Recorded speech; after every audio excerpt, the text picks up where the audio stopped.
Canby, welcome to the, let me check the date, August 5th, 2015 City Council regular meeting. If you'll please stand for the invocation and then the Pledge of Allegiance. Dear Lord, thank you so much for this great community. Thank you for all the residents that make it that way. Thank you for the men and women up here and for their leadership of this community. We thank you for all of your provisions and all that you do for our community. In your son's name, amen. I pledge allegiance to the flag of the United States of America and to the republic for which it stands, one nation under God, indivisible, with liberty and justice for all. Great, thank you.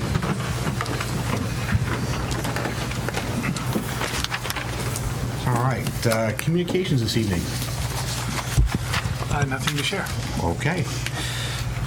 First opportunity this evening for citizen input and community announcements. Generally, we have yellow cards. If you've got something that you want to share or make an announcement about, please see Kim. There's the yellow cards. So I'm not seeing anyone running up for that. The cards that I do have are for something later in the agenda, so we will get to those. So sit tight for that. Mayor's business. It has been, let's see. It's been a couple weeks since, yes. Yeah, I thanks to Council President Dale for heading up the last meeting. I appreciate that. Work life has been crazy, so thank you for that and carrying that on. It sounds like it was a good meeting to miss. It was low impact. Low impact. Perfect. That's what we like. Just a couple of things. I will save my long laundry list for another time, but the big pieces that I've got, just to say, again, I'm sure you guys all covered it last meeting, but 4th of July was a great turnout downtown. I thought it was a tremendous turnout and a tremendous event, so that was great to see. I want to thank, actually it's a compliment to city staff. I was talking with the owner of FOB. Is he calling it FOB or is it going by FOB?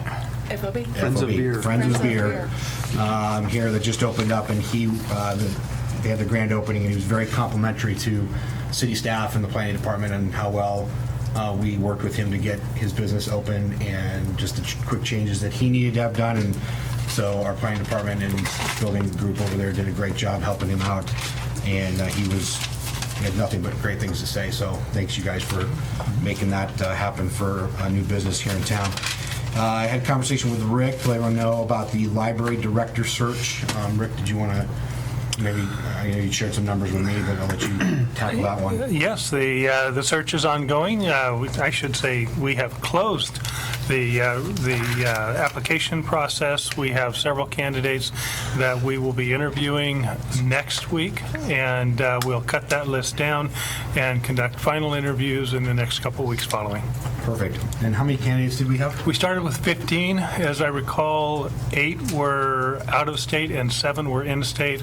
That could have been flipped. It could have been 8 in state and 7 out of state, but 15 altogether. Some great applications. We're really excited.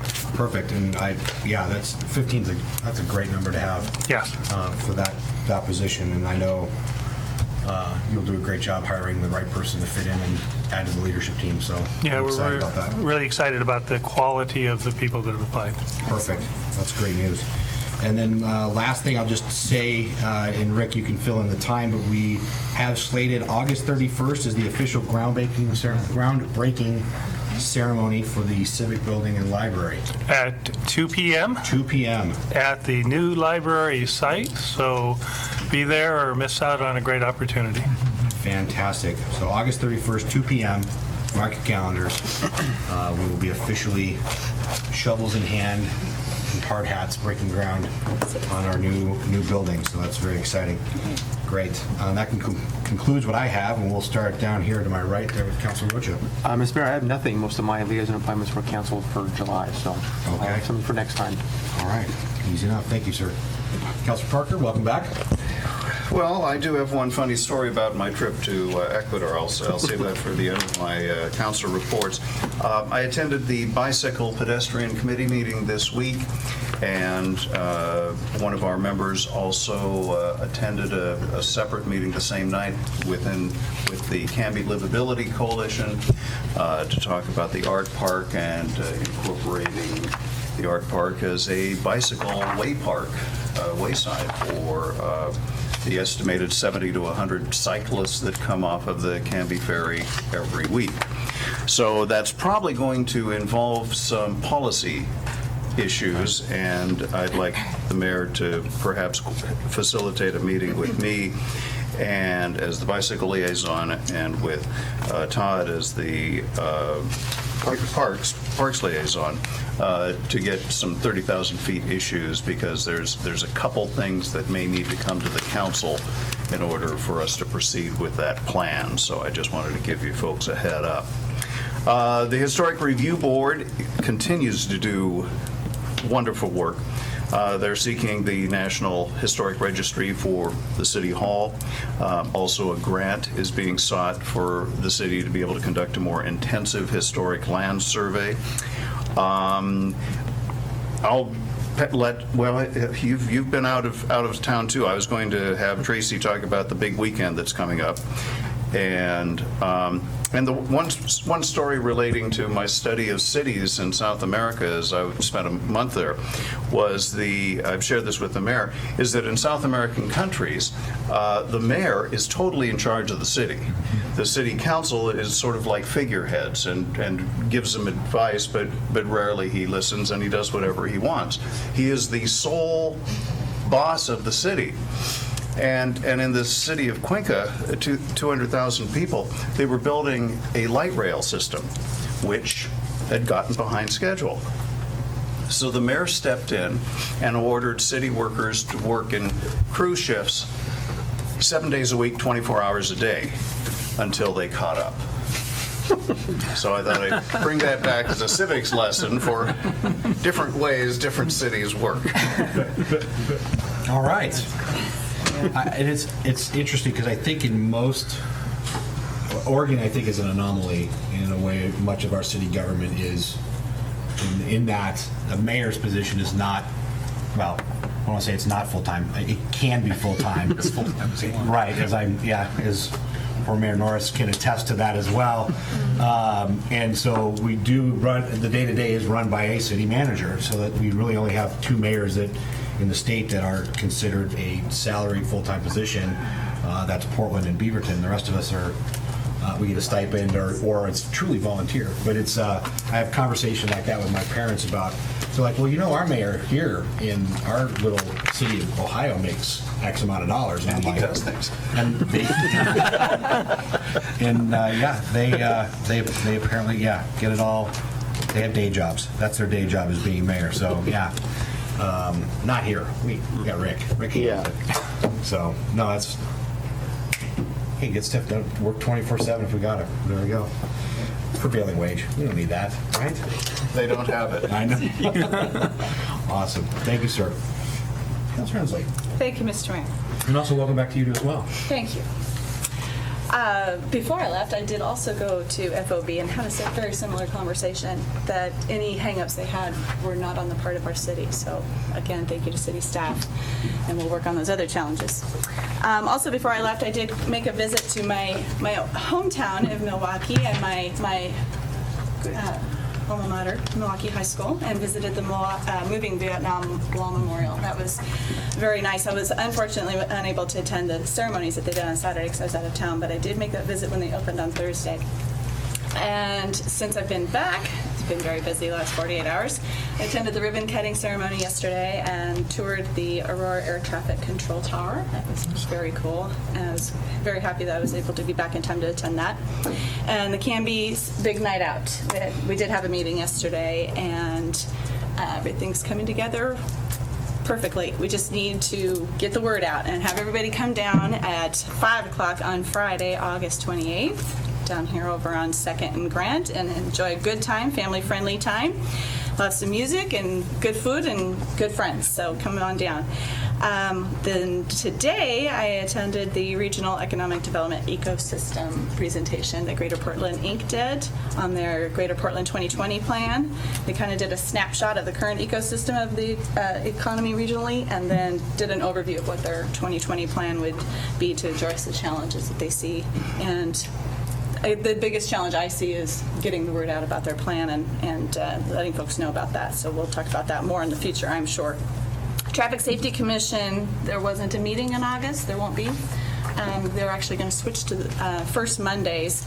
However, September will be second Monday because of Labor Day. So I will have a report in mid-September from the September 14th meeting, and C4 is tomorrow. So that's all I have. Perfect. Thank you. Council President Dale. Nothing special tonight, Mr. Mayor. We'll save it for next time. I do have a question. Yes, sir. I have had several questions about water.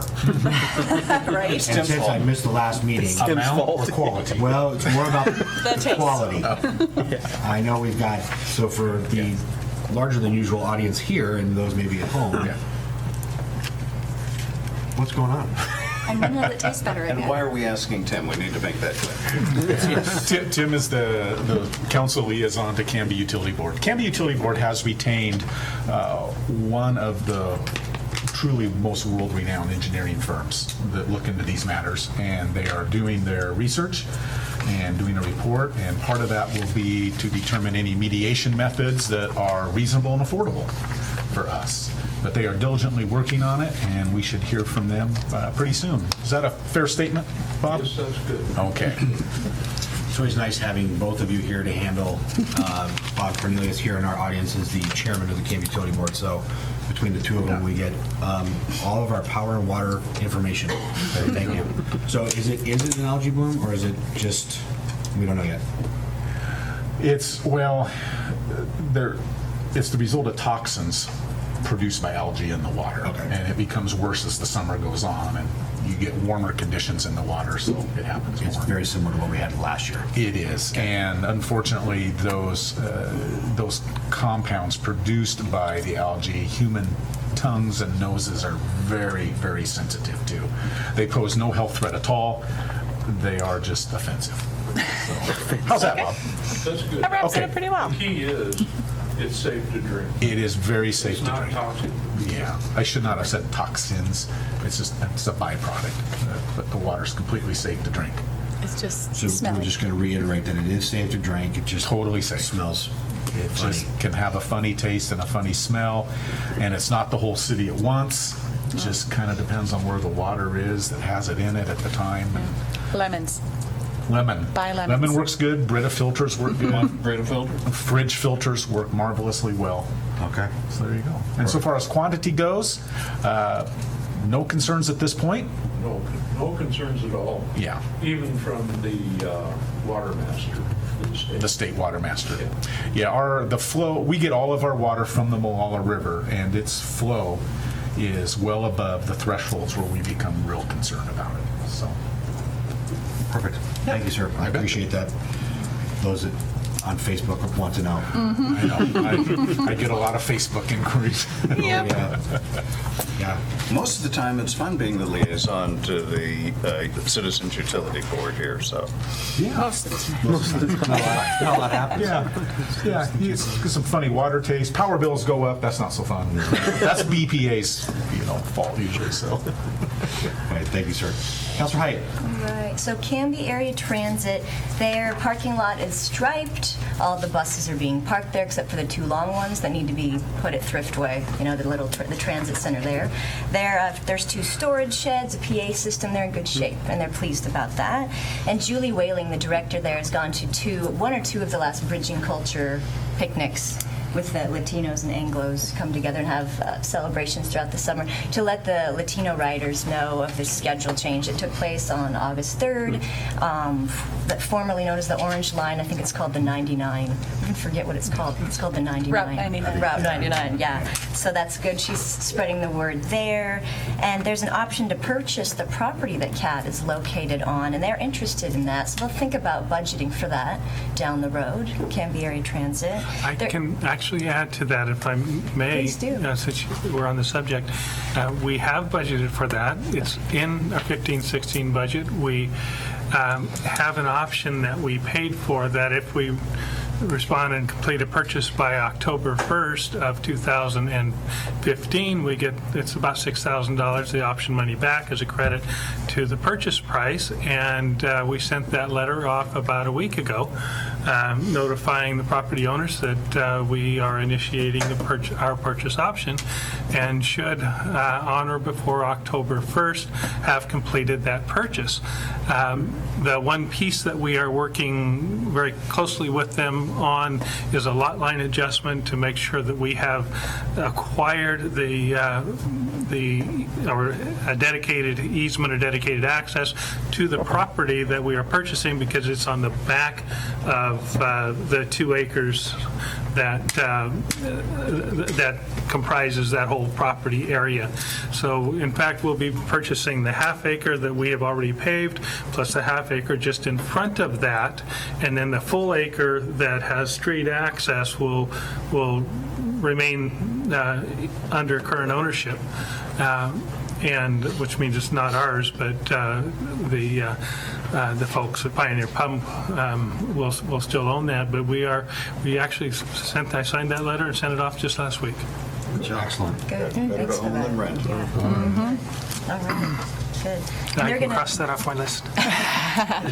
They're going to offer a shuttle too, the CAT buses, during the fair. And so at least I know for the senior center, it'll be from the adult center several times a day there, to and fro the county fair. And that's on senior day on August 19th is when they'll have that. And then the writer of the month was Jeffrey Kramer.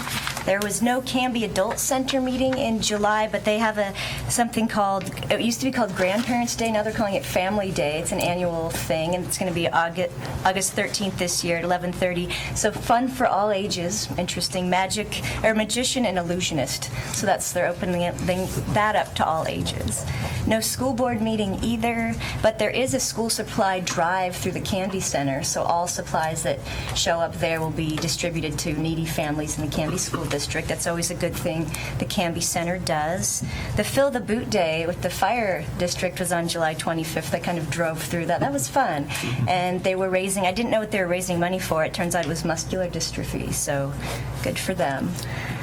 There was an extension open house in Aurora last week. I took the kids to that. It's pretty interesting. It's near Charbonneau. So there's a bunch of research scientists out showing what they're doing with plant pathology and whatnot. And there was blueberry tastings and all kinds of kids' crafts. And it was fun. It was good to take the kids and see who's out there and get a sense for what's out there. And the library, the theme this summer is every hero has a story. And they tried something this year. It was called Nominate a Local Hero. So they asked the community to nominate a professional or someone in the community they consider a hero, and that closed on July 31st.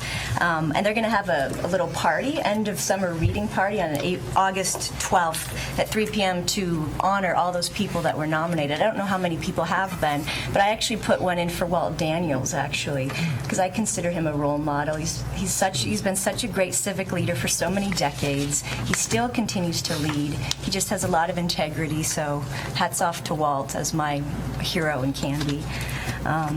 And also we're going to appoint them soon here, the new Traffic Safety Commission members. So I just wanted to give a shout out to Barbara Rogers and Daniel Leichner. It looks like Barbara will be new to the commission and Daniel is re-upping, so thanks to them. And I thought about the different committees and commissions we have, and I think there's a lot more representation from the north side neighborhoods on a lot of our committees, and I think the traffic safety too. So I thought, let's try to get some south side folks involved in some of these committees in future too. That would be interesting to have that representation, I think. And then I'll miss the next council meeting because I'm going off on vacation soon too. Fantastic. Thank you for that heads up. Yeah. All right. Thank you. Councilor Coleman. Mr. Mayor, this past Saturday, the rodeo here in Canby had their kickoff party. Tomorrow night, they'll be having the meeting, kind of getting the work parties ready, getting everything all spruced up. And for any of you that are interested in volunteering at the fair, if you stop by the fair office, they are accepting volunteers. And if you go to the Clackamas County Fair and Rodeo or Event Center on the computer, you can see the fair starts out on the 18th, a Tuesday. It's Wave Broadband Children's Day, and children 12 and under are free. The following day, Wednesday, is Portland Spirit Senior Citizens Day, and seniors 65 and older are just $2. And for Diamond Citizens 75 and older, they're free. And on Thursday is Clackamas County Day. Clackamas County Board of Commissioners will be meeting on the main lawn stage. On Friday will be First Responders Day. Those are for police, fire, paramedics, veterans, and armed service members in uniform or with service identification. All get in free. Saturday is OVS Salute to Agriculture Day. There'll be a junior livestock auction. And on Sunday is Fred Meyer Family Day. So children 12 and under are free. And let's see here. This next Tuesday, the Chamber's having their lunch at the fairgrounds, and that's an especially fun one on the calendar. And finally, on the next planning meeting is on Monday, August 24th. And that's all I have, Mr. Mayor. Great. Thank you all. Appreciate it very much. Do we have a weather forecast at all yet for the winter fair? Do we know we're going to be pushing 100 again? No, last I saw was mid to upper 70s. Upper 70s. Okay. We'll see. That's Better really than good last for you. year. Absolutely. Okay. For those of us who live at the fairgrounds for a week, I right? know, yeah. And we have two kids free days, 12 and under? Did I there's hear that correctly? If you go to that Clackamas County Event Center, it's really it gives you all the information you could ever want on cost and what's going on, and then there's talks about the dinners in the Grove and what's on the menu, and it's just a really wonderful event. Well, if you've not taken in the Canby Rodeo, I definitely recommend that you get that on your calendar and take that in. The Tuesday night kickoff and the kids, was it Kitty the boot, Caper Parade. Don't the forget the boot Kitty scramble? Is always a highlight. My boys are bugging me about Demolition Derby this year, so yeah. we might have taken the Demolition Derby on Sunday. So perfect, excellent. Well, thank you all very much. We'll move into the consent agenda this evening. Mr. Mayor, I move to adopt the minutes of the July 15th, 2015 City Council's work session and regular meeting, the appointment of Barbara Rogers to the Traffic Safety Commission for a term to end on June 30th, 2016, and reappointment of Daniel Leischner to the Traffic Safety Commission for a term to end on June 30th, 2018. A second. Great. Motion's been made by Council President Dale and seconded by Councilor Hensley to adopt our consent agenda, which include the minutes of the July 15th, 2015 City Council work session and regular meeting, appointment of Barbara Rogers to the Traffic Safety Commission for a term to end on June 30th, 2016, and reappointment of Daniel Leischner to the Traffic Safety Commission for a term to end on June 30th, 2018. All those in favor? Aye. Any opposed? That passes 6-0. All right, this evening, next on the agenda is a public hearing. This evening, we're going to be doing a public hearing on the denial of a business license for the Oregon Medical Grade Incorporated. Before we jump into that, let me read the hearing format, and we'll go from there. The matter presently before the hearing body requires a public hearing. All interested persons in attendance shall be heard on the matter. If you wish to testify on this matter, please fill out a yellow comment card and give it to the city recorder. They look like these, and they're on the podium there in the back. At the appropriate time, please step forward to the microphone, state your name and interest in the matter. Those people other than the applicants that are interested in testifying as either proponents or opponents, please indicate your desire to speak by raising your hands at this time. One. No? Two? One? Okay. Leo? Okay, and then Paul? Perfect. For longer presentations, proponents and opponents may buy time from one another. In so doing, those either in favor or opposed may allocate their time to a spokesperson who represent the entire group. You may be limited by time for your presentation. The applicant will have a total of, we talked France for about 10 minutes. Okay. To speak. The proponents will be allowed 3 minutes each, and the opponents will be allowed 3 minutes each. The applicant will then have, we'll say 3 minutes for any rebuttal as needed. All questions must be directed through the mayor. Any evidence to be considered must be submitted to the hearing body for public access. All written testimony received both for and against shall be summarized by staff and presented briefly to the hearing body during the staff report. Testimony and evidence must be directed toward the applicable review criteria contained in the staff report. Conflict of interest. At this time, I'd like to ask that any member of the hearing body who has a conflict of interest please indicate the nature and extent of the conflict and whether you intend to participate or abstain from hearing the present matter. Councilor Rozier? No conflict, and I will participate. Okay. Councilor Parker? No conflict, will participate. Councilor Hensley? No conflict, will participate. President Dale? No conflict, will participate. Councilor Height? No conflict, will participate. Thank you. Councilor Coleman? No conflict, will participate. I also have no conflict and will participate. Ex parte contact. Also, if any member of the hearing body has had any ex parte contact with anyone prior to this hearing, including a visit to the site, please declare the nature and extent of such contact at this time. None. Councilor Berger? None. None. None. Done. And I also haven't had none. Does any member of the audience have any questions for any counselor or the mayor regarding ex parte contact or conflict of interest? All right. The public hearing will be conducted as follows. We'll get the staff report, questions, if any, by the hearing body or staff. Then we'll open public hearing for testimony. So the applicant, like I said, will have 10 minutes to give his presentation. Proponents, not more than 3 minutes. Opponents, not more than 3 minutes. Rebuttal by the applicant to be no more than 3 minutes. We will close the public hearing, and then questions, if any, by the hearing body, and then discussion by the hearing body. A decision shall be made by the hearing body at the close of the hearing, or the matter will be continued to a date certain in the future. This will be the only notice of that date you will receive. Does anyone have any questions about the procedure or the hearing at this time? No, sir. No? Great. Thank you all. Keep this out. So, Rick and Joe, I think you're on. Yeah, so, the crux of this is that on July 15th of this year, the applicant came in and wanted a business license to operate a medical marijuana dispensary under the medical marijuana dispensary program that is put on by the state, Oregon Health Authority. And our ordinance for business licenses explicitly denies the business license to any applicant who wants to do activities that either violate local, state, or federal law. And so in this case, even though the state of Oregon, under the Medical Marijuana Act, allows for the delivery of the controlled substance marijuana under people who hold Oregon medical marijuana card for patient's card. The federal government still considers it a Schedule I controlled substance and disallows any medical use. It's an unfortunate circumstance, perhaps, for some, in that if they have a medicine that the state allows but the federal government doesn't.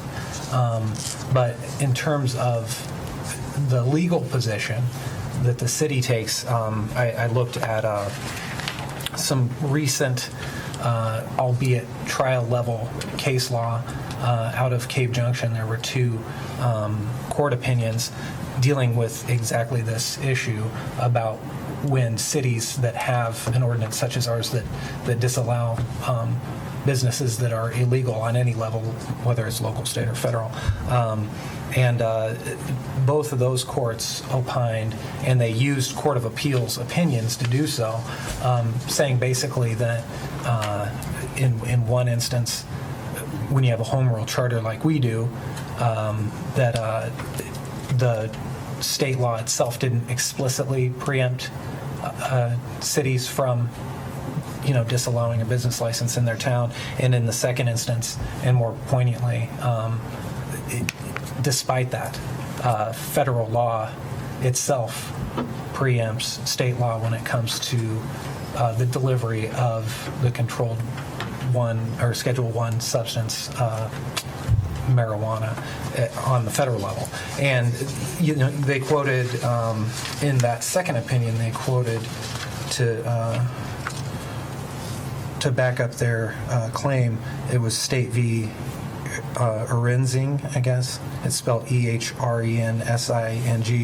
It's at 255 Oregon Court of Appeals 402. It's a 2013 case. And it was a case where if somebody had a medical marijuana possession, and the case was being dismissed for prosecution because of the Oregon Medical Marijuana Act on the state level. The police could not, in that case, be ordered to give back the marijuana because in doing so, it was akin to delivery of a federal controlled substance. And they said that this was right on point with what we're asking to be done here, which is allow for the delivery of a federal controlled substance, a federal criminal enterprise, basically, and that a city doesn't have to be forced into the choice of allowing for federal illegal activity, even if the state condones it. So that's the legal position that the city then, from the city attorney's office, has to take, is that you have to follow the law, and that we're duty bound to follow the law, and the law is such that if there's a conflict of laws, the federal law is supreme under the Supremacy Clause, and so it preempts state law in this.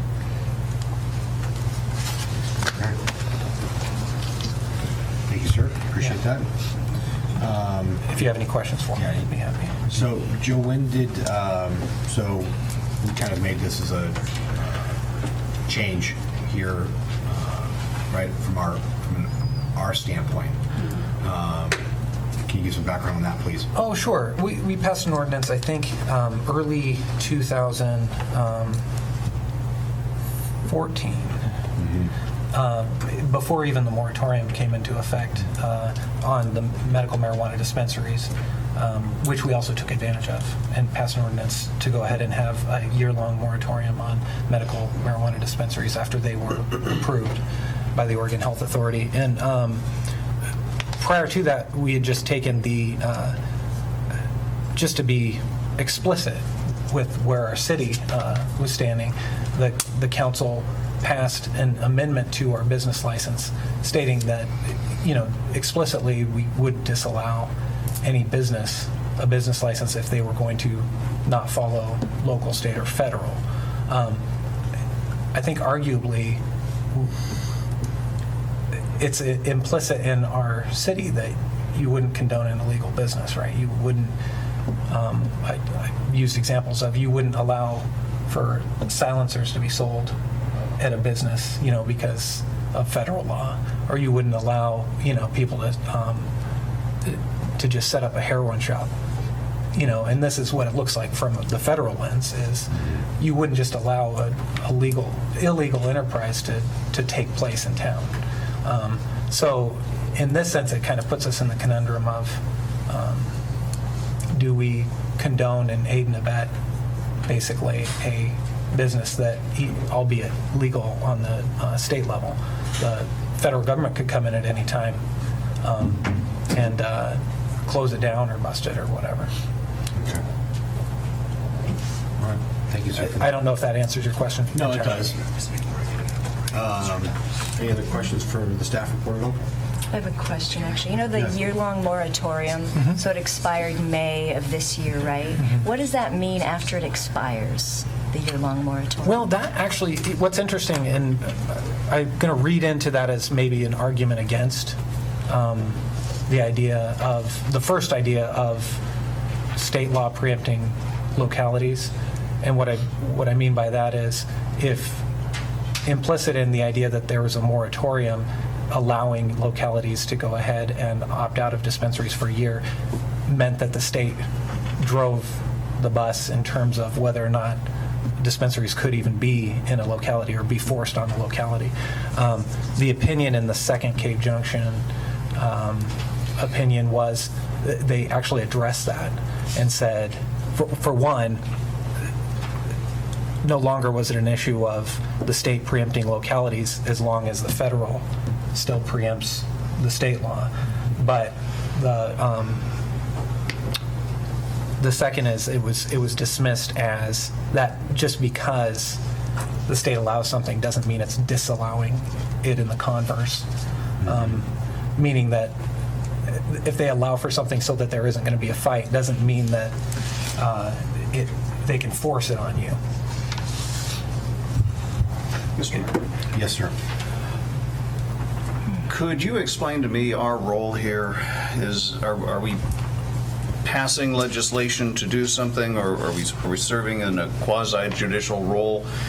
Do we get to insert our own opinions, or are we just being asked to interpret the law? Great question. So this is a quasi, because Joe and I were talking today, this is a quasi-judicial piece. So in that, we are really looking at the matter at hand, and that's the denial of the business license. So we look at, it's really not, I think the piece for opinion making and whatnot tends to come from piece of when we did this back in 2014 to change or put in the ordinance. We want to change the ordinance, and that would be outside of this, probably this conversation. So this conversation is about hearing what the applicant has to say about their business and why we should, overturn that denial of the business license. So it's strictly looking at our current policy that's in place, and then, do we overturn that at this point? So let me see if I Am I understand. capturing that, Joe? Well, and the other piece of that, Your Honor and Councilor Parker, is that if you were to decide to go ahead and allow the business license, then in a sense you would be acting legislatively, because we would have to amend for the exception to actually allow for medical marijuana dispensaries in our current code, because you don't want to go against your own code. So most of the time, we are sitting up here as legislators making law.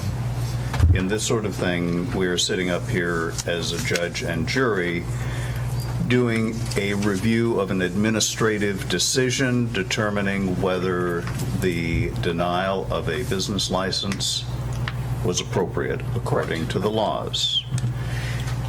And Mr. Mayor, from the research I've been able to piece together today, this is the first time this panel, or really anybody in this room, has gone through this in the city of Canby. That in the last decade at least, there have been no business denials. So we are entering yet another new experience for this council, which is the appeal of a denial of a business license. That's the issue before us today. Not whether I think that it's legitimate to have marijuana dispensaries in town, which I do. It is that this is a discussion on process. Is that correct? It's a discussion about process, but inherent in the discussion is the, I guess, legality of, and on what level, the legality of the business itself. Okay. Well, If that's helpful. I just wanted to try and help Mr. Mayor clarify where we operated in, what our venue was. Right. If we were going to have a debate about whether legal substances should be available in this city, I'm ready to have that debate. I think other councilors are too. But that's not what we're talking about That's not what we're tonight. We're debating talking today. about the mechanics of denying a business license. Right. Is the person who applies for the business license? Excuse me. Yes, we've already gone through on how this is going to work tonight. So right now, we're just in the middle of staff reports and questioning staff in terms of process and whatnot. The business will have an opportunity to present, and those people that filled out yellow cards will be given an opportunity to do that. So, yeah. And I'm prepared to proceed to that. I wanted, there's a lot of things that we can do while we're sitting up here, and most of the time, it's passing legislation. Right. But this is different. Right, we are acting as judge and jury, Okay. so to speak, in terms of assessing the policy and legislation that we have put into place, and how does it apply to this matter. Got it. If we want to debate the matter and the legislative piece that was done, then that's to be done at a later date, outside this parameter, outside this hearing. Gotcha. And I don't know if it's helpful, I know we even talked about this today, is that 2 weeks from now, we are going to have a workshop on kind of the current state of the legalization of marijuana and what the legislature was going to do. We put that on there, and then this came up kind of a little sooner. So that might be even a venue, if you're hankering to have the discussion, then that would be a perfect place to have it. Just want to bring the right toy to the right game. Fair enough. Okay. Great, thank you both, appreciate that. Any other questions or comments? Yeah. So, Joe, just to clarify, the case law that we have so far says that home rule cities are not trumped by the state's Medical Marijuana Act, correct? That was the first one, and that's on appeal. And that was the one on That's appeal out of Cave Junction 1. Cave Junction 2 said, for the purposes, I think because they also knew Cave Junction 1 exists, Sure. for the purposes of argument, they were just going to assume, okay, even if the home rule argument didn't stand, now there's a second question, which is the federal supremacy. We're appealing the Cape Junction 2 case. Sir, you'll have an opportunity, okay? And then, Joe, as I recall, the state law, as passed by the legislature, did not specifically trump home rule cities as well. Is that correct? Wait, I'm sorry, say that again. You and I had a conversation about sometimes the legislature can pass a law that does trump cities' home, As long as it explicitly does so, yeah. and this legislation did not. That has been the argument of the League of Oregon Cities and the Council of Counties. Okay. That was not ruled on by the judge, however? Well, it was ruled on in Cave Junction 1, but it's being appealed. But I mean, the current law is that's correct, that argument flies. Okay. And then so far as federal law goes, federal law states that it is illegal to possess or distribute marijuana, correct? Correct. Comma, even with a prescription.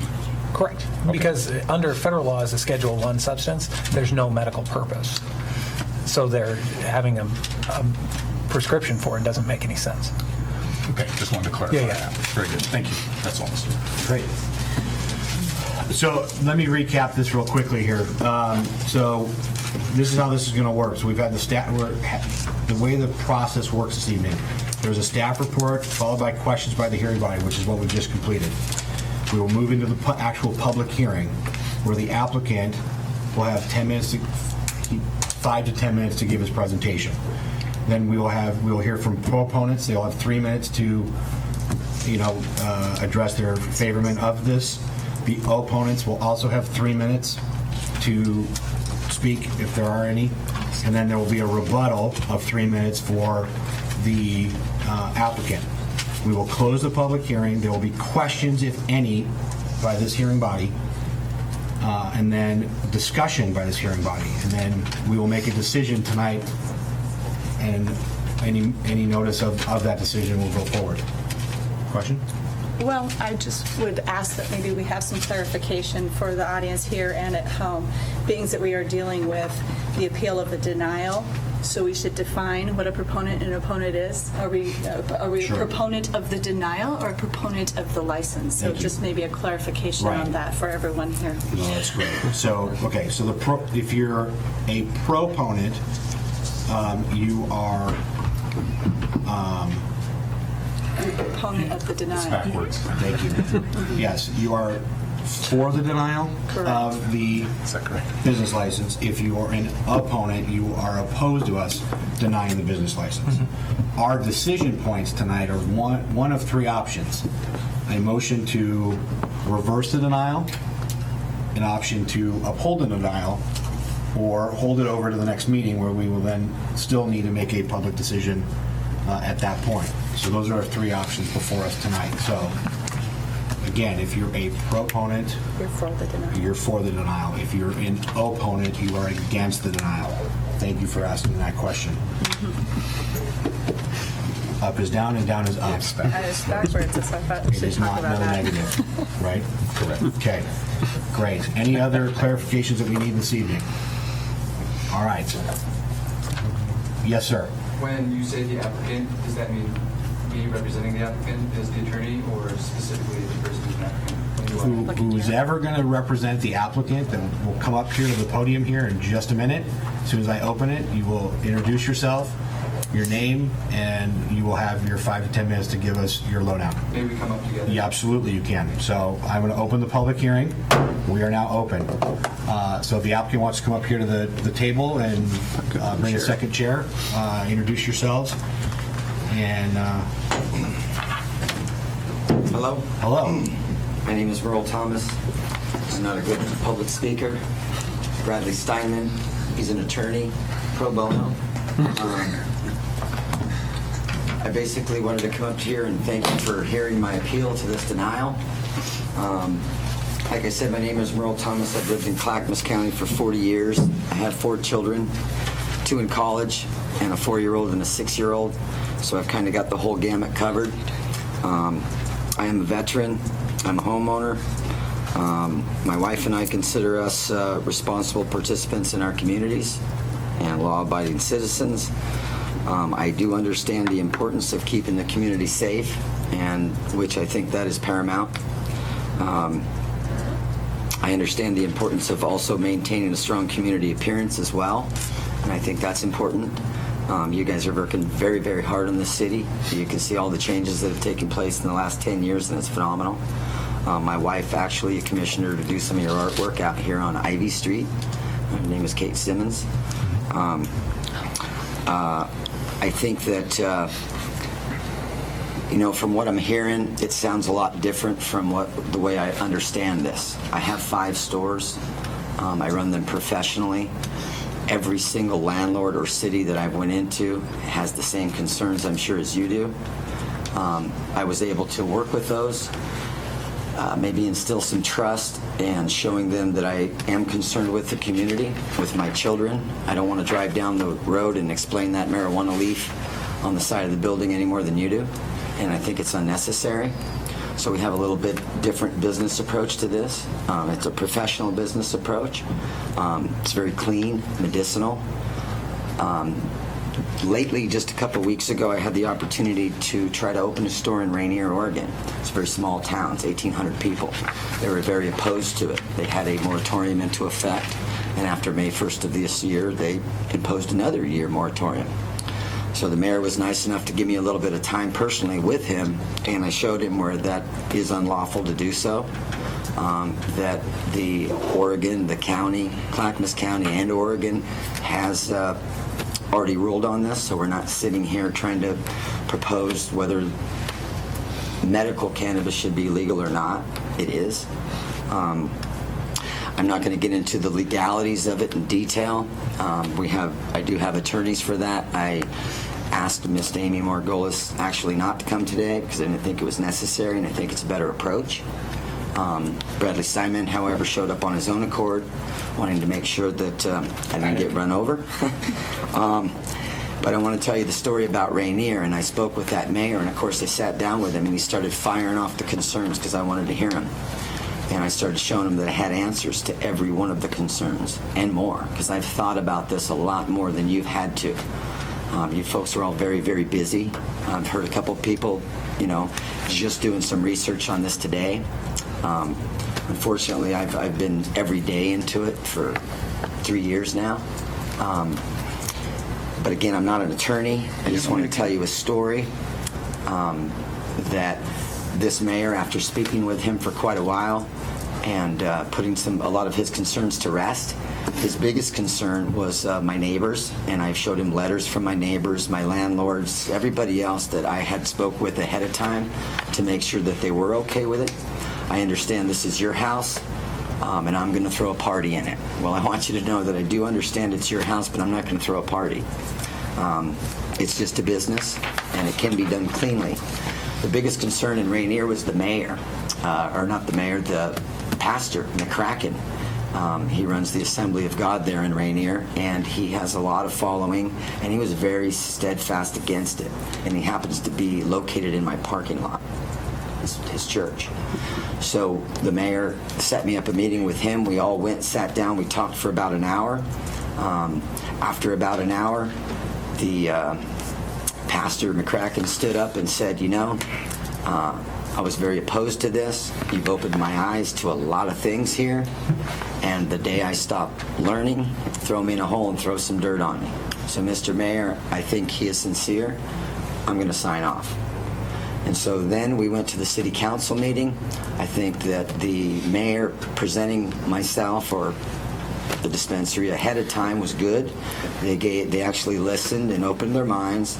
We went through it all. I answered concerns. As it was left, I'm going to help them write their rules to make sure they don't miss anything, because there's no mistake about it. It's coming. So we need to have some ordinance to protect the community. I have a lot of experience in this and a staff with a lot of experience in this.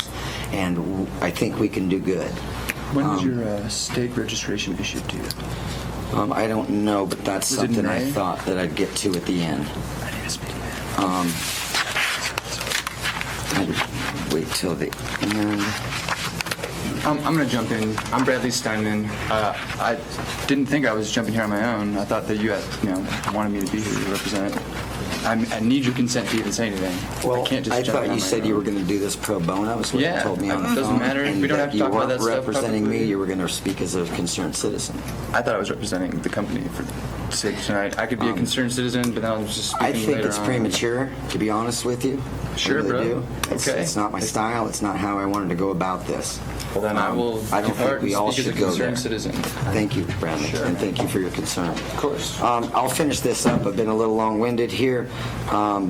Basically, what I wanted to say that is I believe together we can craft rules, work in unison, and build and develop this new industry for the betterment of all, if given a chance. And I think I'm going to leave you with a bunch of paperwork. It shows you all the hoops. I didn't only have the right, I feel, through the state, but I paid for it, this right. And I paid $50,000 and jumped through a lot of hoops to build out this facility. And I did come to your community with questions and hired several people to make phone calls. I came in person 6 months ago. So I tried everything I could. And I was received with, sorry, we're not doing it. No talk at all. So I want to show you everything I've gone through. I also want to throw one little tidbit. I have a store in Portland that's been open for a year now. That landlord had many, many concerns when I started. It was my first store. 2 days ago, I just signed a 6-year lease with a 5-year renewal at the end, if that gives you any impression of how it's going. I am a man of my word, and I do care about your community. And I know that things will arise down the road and rear its ugly head. We can only guess. I've tried to look ahead and head those off at the past, but there's going to be some things that I don't think any of us sees coming. And when those things come, with me running a business here in town, you won't have to look for ways to cram it down my throat. All you'll have to do is pick up the phone. Thank you. Thank you, sir. And those documents, if you want to give them to our city recorder, she'll make sure that we make that part of our notes for this week, and that we get those, Kim. We make sure we scan those and get those to us to look over. When do we do questions? Usually here after the end here. Thank you. Appreciate that very much. This time, any proponents, so those in favor of the denial for the business license at this time? Okay, seeing none, I know that we've got a few opponents, and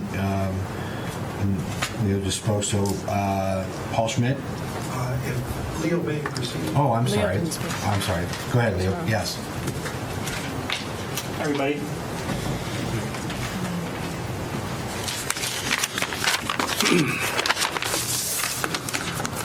My name is Leo Townsell. I'd like to share with you a little bit about my background and why I'm here today. In the past 2 years, I've worked in communications for 3 statewide marijuana legalization efforts. In that time, I've spoken with hundreds of people about how the cannabis plant has changed their lives. From the retiree who replaced 3 of his 6 pain medications with marijuana, to the father of a young child stricken with epilepsy, who went from 600 seizures per month to just 4 or 5 with a high CBD oil regimen. I have been privileged to hear testimony from true believers in the power of medical marijuana. I am a believer, but my convictions are based not in faith, but in fact. I can confidently say marijuana is medicine instead of I believe marijuana is medicine. In working with Mr. Thomas, I have seen his commitment to safe access for patients. I know that his first priority is to ensure the quality and affordability of the medicine that these people so desperately need. according to the OMMP, the Oregon Medical Marijuana Program, there are 5,111 registered cardholders in Clackamas County. These patients deserve an option for purchase of safe, legal medical marijuana, and we appear before you today to advocate for that. Mr. Thomas and Oregon Medical Grade are committed to working with city leaders to not only craft a working ordinance for future retail establishments, but benefit the community as a whole by providing quality medicine at affordable prices for those who need it the most. Thank you very much for your time. Thank you, sir. Appreciate that.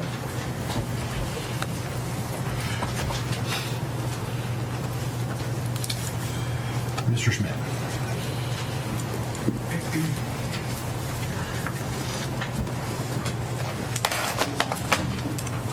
I appreciate the time to come before you this evening.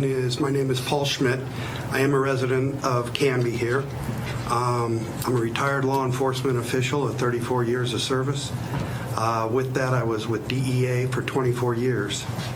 After my retirement with DEA, I went back home to Colorado to care for my father, who was ailing. At which point, the state of Colorado was, guess what, implementing their new medical marijuana structure. With my reputation and with my history, I interviewed with the Department of Revenue, and before I knew it, I was the agent in charge of the Medical Marijuana Enforcement Division. I was there approximately 18 months for the initial rollout of Colorado's program. In that, using my experience from the federal level, as the city attorney was so kind to play, one of the biggest issues within the state of Colorado, and there's 64 counties, was the ability to whether be in support of medical centers there or against. I do believe it should be a county decision.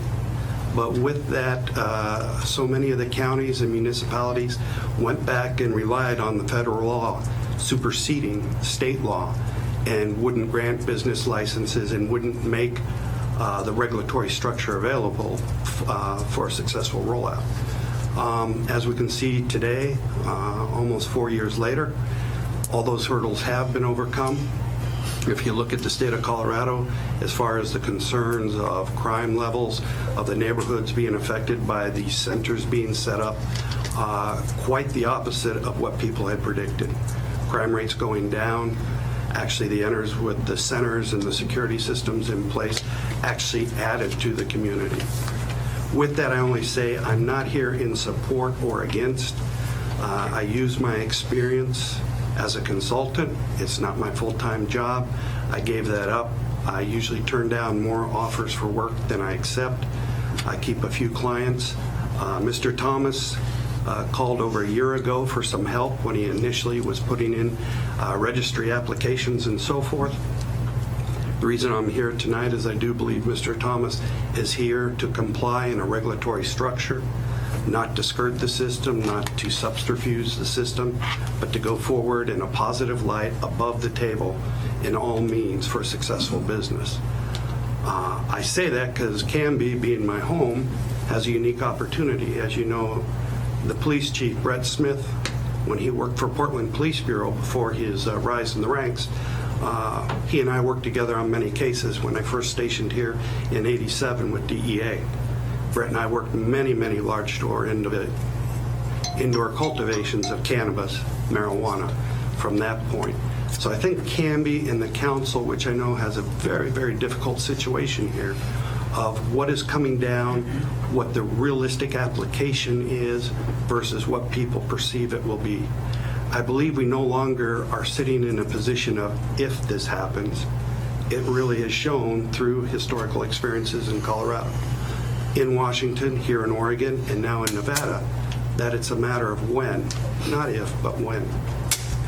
I would really like to see Canby and my community not so much on the opposition of this, but more or less attacking it in a positive format to get good regulatory structure, good ordinances in place, that when we do have businesses that aren't cooperative, when we do have businesses that are, quote, working under the table and on the black market, that we have the means to take appropriate action to eliminate them.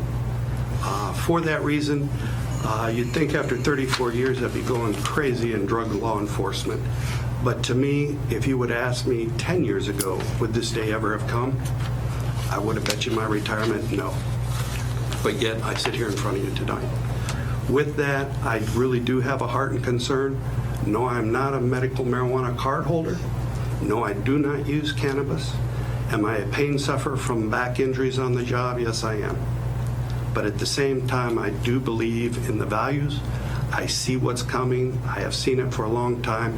And I hope that if there's any means available that we can convince our leaders and our community not to put the head in the sand and hope this just all goes away, because it's not. It's not a matter of if, it's just a matter of when and how we approach it. With that, again, such a unique experience. I know the city attorney, George Troe, we have talked before on education, especially on the state system for regulatory structure, giving courses to the new evolving businesses, helping them understand. It's a very unique situation from Colorado through Washington and even here in Oregon. Here we have an industry developed from what is illegal and always has been illegal to now they're operating in the open. And it's very difficult for some of them to understand in the open. We pay taxes. We have employee benefits. We have a whole structure to be a successful business. You must have a business plan. You must have things in place where illegally that never existed. So when you look at the turmoil and so many of the issues going on within the industry, these are what plague the industry right now from being further than they are. And I thank you for your time and appreciate the interest. Thank you. Appreciate it. Thank you.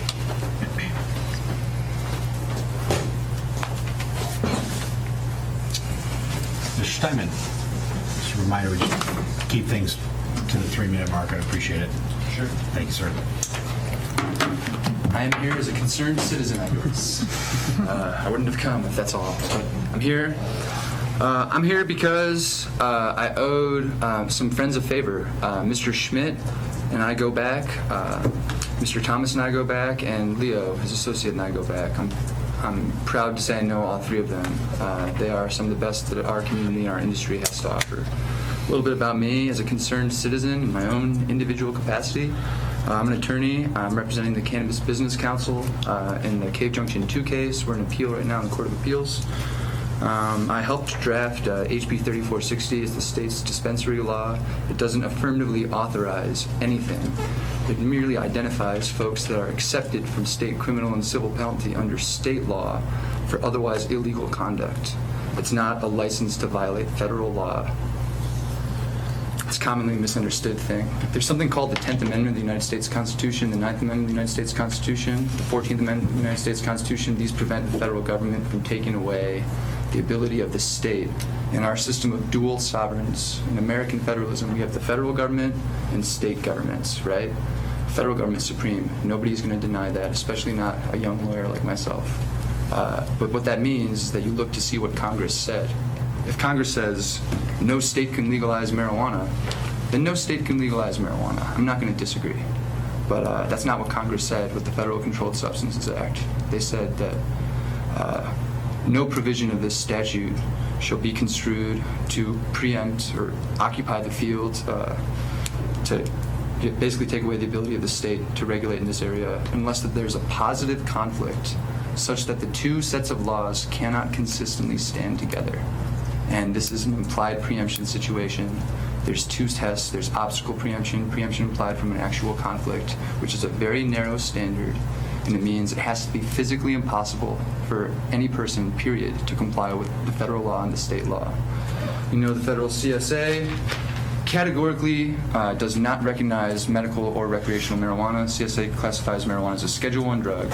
It's prohibited its manufacture, transfer, dispensation, and possession under 21 U.S.C. sections 812C and 841A1, 844A, 801, etc.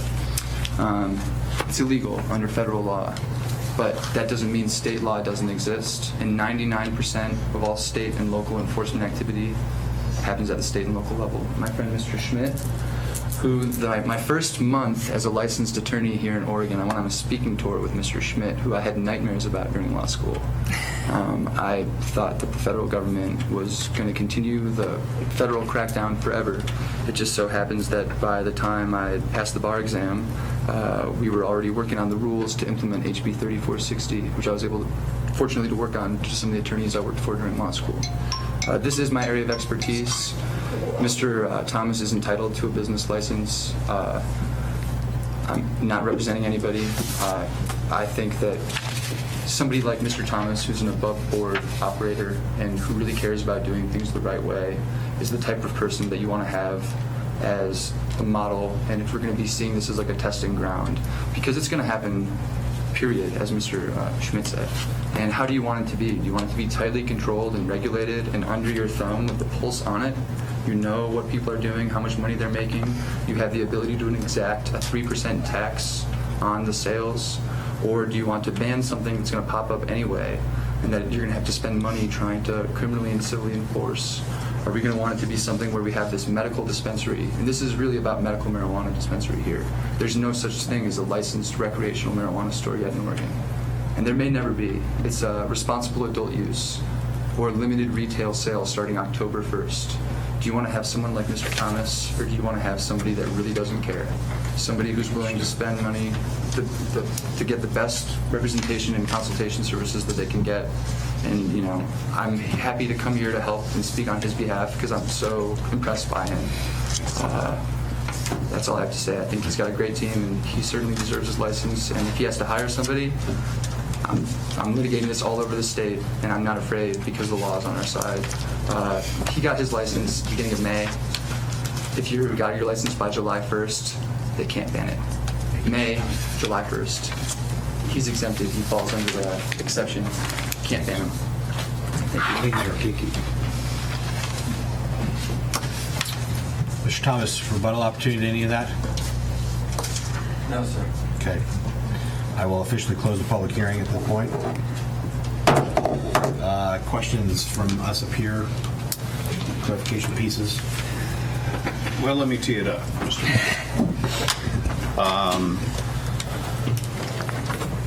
You know, I'm part of the 40% of Canby citizens that voted to legalize recreational use of marijuana. I, before that, was a supporter of the state legislation that established medical marijuana. And if we were debating that tonight, I'd be an advocate for having a legal store site selling a legal substance in this state. But that's not what I'm hearing our question is. Our question involves two words that are in our city code, and the two words are "or federal." And the hook of that is that if a business wants to do something that's in violation of the federal law, then we can't do it. So I'd like to do it. I think that what we've been presented with is some excellent character references. But I guess if there is still a chance for, if not a rebuttal, an explanation by the proponent here on how we get past that point. So do you have a question that you'd like to ask Mr. Thomas? I'd like to ask Mr. Thomas, please. That my question is, I'm stuck on the thing is that sitting here on a quasi-judicial body, I have to ask, was the law correctly applied? Does what you seek to do violate a Schedule I substance? And my answer is yes, it does. Therefore, it would be upheld. Am I missing something? You were talking a lot about regulations, control, what's coming down the road, that type of thing. My trip line has to do with the language in our code and the Schedule I. That's the part I can't get over. Do you have a way of doing that? Do you want to come back up here, Mr. Thomas? Yeah, I wouldn't really like to ask or answer that question in a legal forum because I don't know for sure. Okay. But what I would like to say is that there's many counties and cities out there doing it. Okay. They're not part of a federal criminal enterprise any more than I am. Just because you have a driver's license doesn't mean you have to go drive. I don't know if that makes any sense, but it sounds like what you're asking is are you righteous or do you have the ability that based on your ordinance to deny the license? And that's what it appears is just hiding behind a federal law, not using it or not the federals. They have already stated that the DOJ, DEA, they won't touch medical in any state where it's legal. So they're not going to enforce it. So it's not like I'm going to have the federal government to worry about coming to my store or that you're going to have them here. It's just not going to happen. So it's simply something to hide behind, a rock. So I appreciate the testimony. Thank you. I have another question for you, actually. Yeah. Mr. Thomas, I think I have you're another calling question. in for it. So you said you have 5 stores right now. One was in Portland. Where are the other ones? Rainier, Molalla, Oregon City, and Canby. Okay. And Portland is the longest running. Yes, For that's how been many? open for 11 months now. And what about the others? How long have they been? We're actually helping Molalla and Rainier with their ordinances, and then they'll vote on them. Rainier's the 17th, and Molalla sometime later this month. I'm not sure. Okay. Did they have ordinances in effect like we do that they've had to overcome or overturn? Yes, they did. Rainier did. Molalla did not. I'm not sure about that, but I know Rainier did specifically. But that's exactly what their stance was, is that it's against federal law, period. And then they kind of looked at it. I think they looked at the revenue. They looked at the clean appearance. We have in that folder is a sign. It looks like a Kaiser Permanente sign, if you will, with a little green cross on it. That's all you'll see in your community. I won't advertise on billboards. I won't advertise in the Canby Herald. That's all on medical sites is where I advertise. And it's when we walk through this and they see that this is located next to Fatano's Pizza. I take my family there. You probably do too. I know Paul takes his family there. And so all those windows will be smoked out or frosted, and the front windows that are left open, you're going to see a waterfall feature, a picture of Mount Hood, some plants. That's it. And if somebody accidentally walks into that store, they can't get behind the locked door without the proper IDs, and that's a state medical card along with an Oregon ID, or they can't get behind there. So all they're going to see is it's going to look like they walked into a doctor's office. And then they're asked to leave if they don't have a card. It's a private club is what we say. So everything's back there.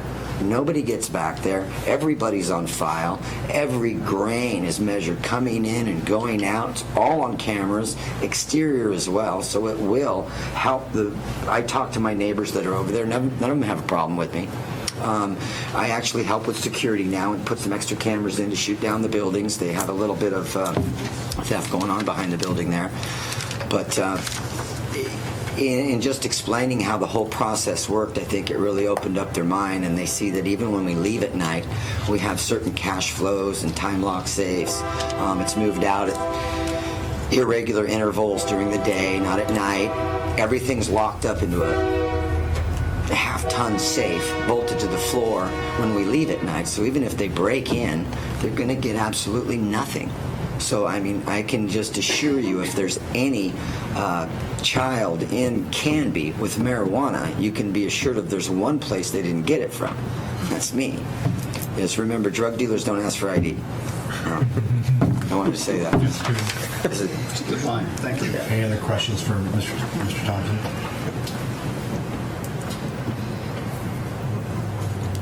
Can I provide my information? Probably afterward, because you were, as a citizen, you've given your testimony. You're not part of the group that presented, so I have to keep with that. No, that's okay. No apology necessary. Any other questions? Nope, I'm good. No. I have another point to bring up, I think. I think there's a lot of fear. October 1st, unknown territory again, right? Because recreational marijuana will be sold at all medical dispensaries, or it will be available, is that right? They haven't been explicit. They're going to make it available, but they said on earned credits, so they haven't went there yet as to exactly. So I would imagine if you have cites or citations against you from the state, you're probably going to be precluded from that. They've also limited to a quarter ounce a day for any individual, so it's not going to be a... I know that when that happens, I'm going to put some extra staff, friendly staff, outside for security to make sure people that come out hop in their car and go. It's not going to be, I mean, I've got to just make absolutely sure that anything that could arise, you don't notice it. It's going to be a business that you drive by and you're not going to notice it. That's what people say every day a year later about my store that's open in Portland. Any other questions? We're good. So discussion at this point? I've already said my piece. Okay. Any other thoughts and... Yeah, Mr. Mayor, while I appreciate Mr. Thomas's openness and forthrightness, and he is, he's being very open, very transparent with us.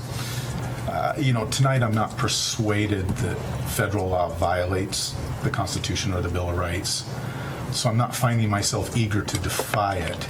But even if I was sold on allowing the business, Mr. Thomas, he's talked a lot about what it takes to properly and safely operate a business.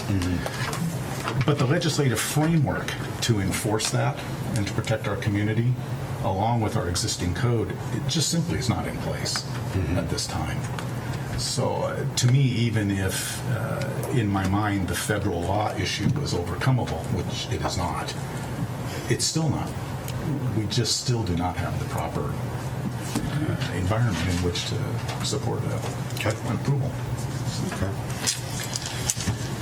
Yeah, Mr. Mayor, I would be the first, as you know, to debate any one of the amendments, and I am a fan of the 10th. However, that's not what we're here doing tonight. We are here to say, did staff follow our ordinance?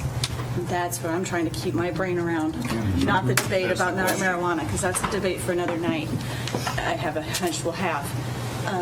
But in my view, did we have an ordinance in place and staff followed what we've already put in place? We don't have a provision to make an exception. Okay. So if we deny it tonight as a quasi-judicial body, the next step forward, if there's the will, it's to look at the ordinance that we passed in early 2014, and at that point, if say at some point we change the ordinance, then it would be legal to administer a license, and then he could come back to apply for a license down the road if that happens. That's how Is that correct? Your legislative power would allow you to amend the current ordinance and allow for an exception if you want. Okay. The current Say that piece again, please. would allow you to write into it an exception if you wanted. You could just be explicit and say, except for, these types of businesses if you wanted. Or how we it could currently delete the and federal language. Yeah, but when you say obey all laws, I mean that's implicit too. So, But we do have the legislative authority to rewrite that ordinance. We do. But not tonight. Right. Yes. That's not what we're here for tonight. Any other discussion pieces? Yes, sir. Mr. Mayor, I would just like to thank Mr. Thomas. I think he, I think it's clear that you run a very good, tight ship, and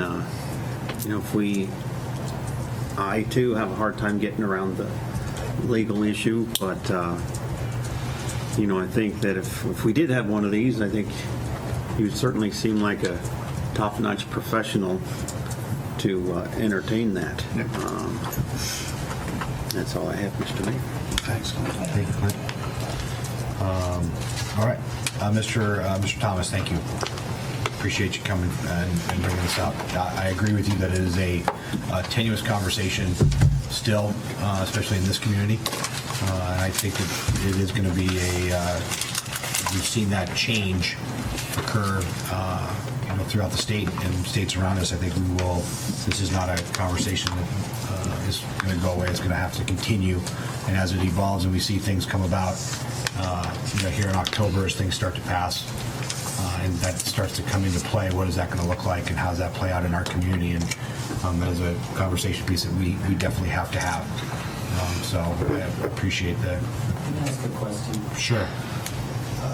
Councilor Height, you said that we don't have the enforcement in place. What do you mean by that? Councilor Dale. Oh, Yeah, is that, yeah, it signs up. Is that who you, did you mean me? How's that? Councilor Dale. Well, there was some conversation tonight about the ability, I don't remember if it's you or perhaps it was Mr. Schmidt, had mentioned that you can establish a legal framework of ordinances to guarantee that businesses are operated in line with the standards and methods that you're proposing. We don't have those in Canby right now. So even if I was in favor of granting you a license, that framework just isn't here right now for us. Is this for the state? If you read the file I gave you and found out more about the OMMP program, the state's not getting enough credit. You did a lot of work. There's a lot of hoops. There's a lot of securities. The framework's already there. So there isn't anything that's going to harm this city if you allow my license and me to open. Yeah. I assure you. You don't have to get extra policemen. You don't have to do. That's why I don't really follow it, the structure of it. Of course it's here. There's nothing harming about it. Yeah, at this point, I'm not persuaded that the state has adequately protected our city. So, but I confess, Mr. Mayor, I'm getting off topic and then I'm drifting past the Is it statement not question true for that tonight. the only place for anybody that needs medical marijuana in this city is going to go to the black market because they're going to get it? And then isn't it true that when I go away from here and I'm denied, although I didn't want to bring it up, I feel there's no other point, I'm going to litigate. How's that good? How are we going to be friends in October? How are you going to re-look at me down the road? I've already spent half my life savings doing this, and I did it everything in accordance with the law, by the book. The state doesn't say here. They say go out, get your building, do all this stuff, then apply.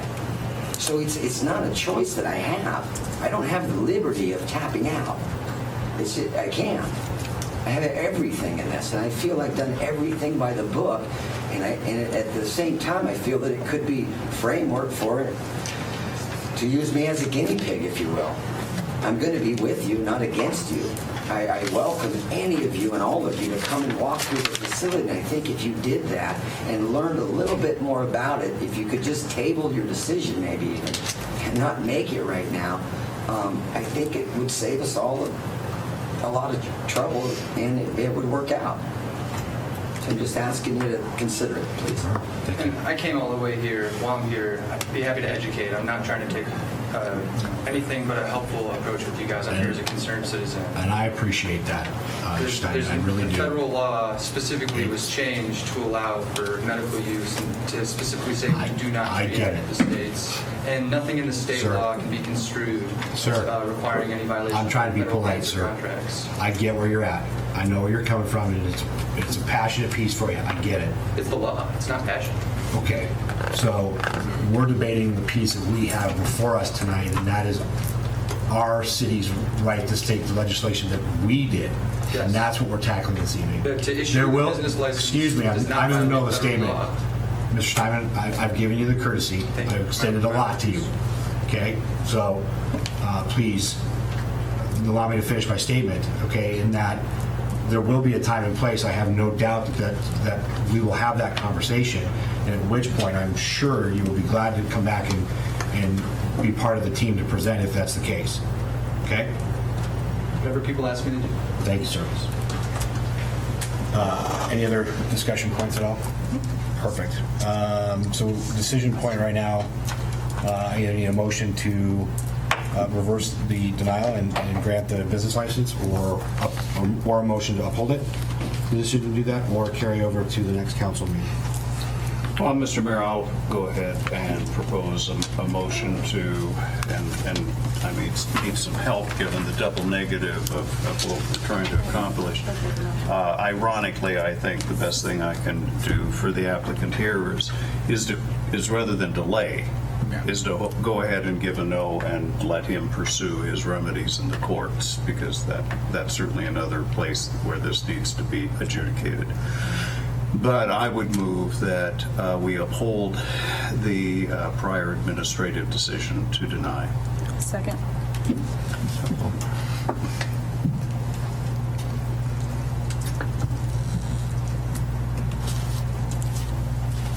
Sorry, I'm jotting here real quickly.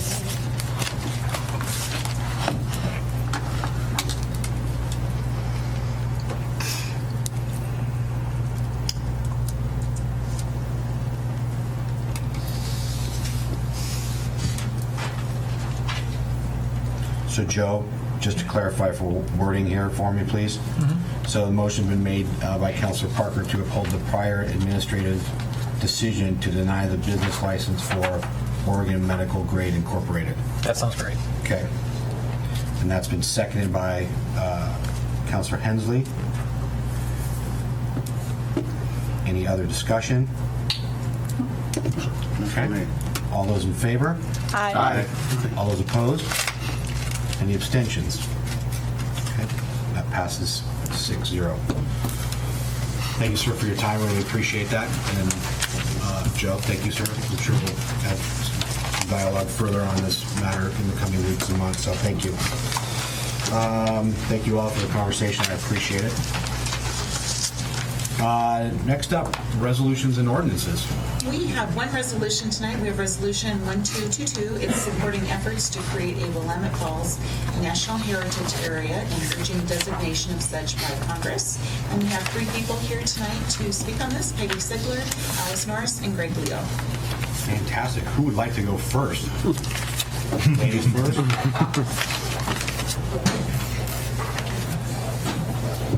Good evening, everyone. It's a pleasure to be at a city council again, especially one that really treats each other and the issues and citizens with respect. So I compliment you on that. We are here tonight as board members of the Willamette Falls Heritage Area Coalition, and our purpose is to ask you to join our efforts to create a national heritage area with a center at around Willamette Falls that tells the national stories of our area. And a national heritage area is locally administered and non-regulatory arm of the National Park Service.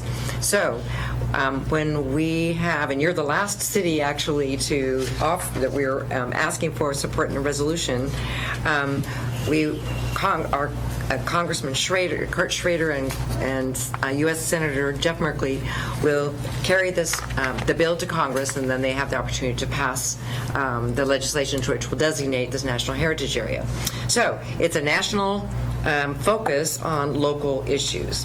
So right now, when we first started, it seems like I've been doing this since I've been about 15, we knew that we wanted to create something to help the struggling, especially heritage areas, the little ones in our communities that were closed. And now we have the Blue Heron Mill closed, an opportunity for redevelopment, and we have the Willamette Falls Locks closed. So there's some things that are kind of amiss and need some assistance in the area around Oregon City, Westland, and Oregon City, Westland, and Lake Oswego.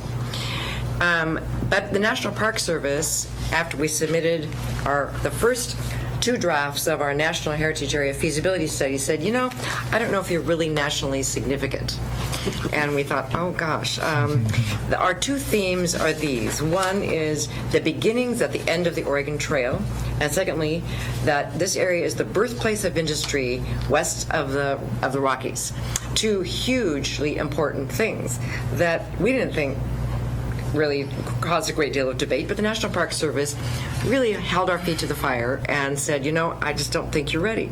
So we went to the drawing board and we thought, maybe it needs to be expanded. And a very wise historian who's working with us, Dr. Steve Beckham, who is a retired professor emeritus of Lewis and Clark College, said, what if you expanded all the way to Willamette Mission State Park up the Willamette River? Because now you tell the story of the first missionaries to Oregon, you tell the story of the first churches, when you include Shampooey, which we didn't before, you now tell the story of the beginnings of the first government that created the capital in Oregon City, and you also tell the story of the raw materials that fit into those industries around the waterfall and the mill.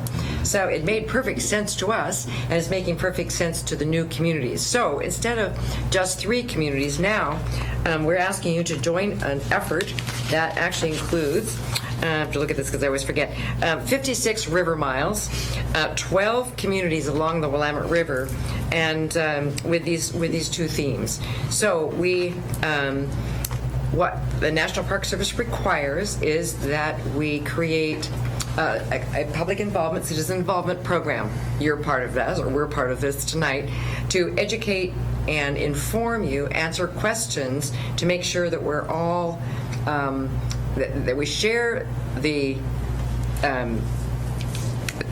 idea that this is good for us to work together, and that you don't quibble with the history that we're presenting. So we will offer an opportunity for you to look at what we've already written so that you can make sure that we're correctly portraying the history of Canby, which is, as you know, rich and deep and fits together with the rest of it. So why do we want to do this?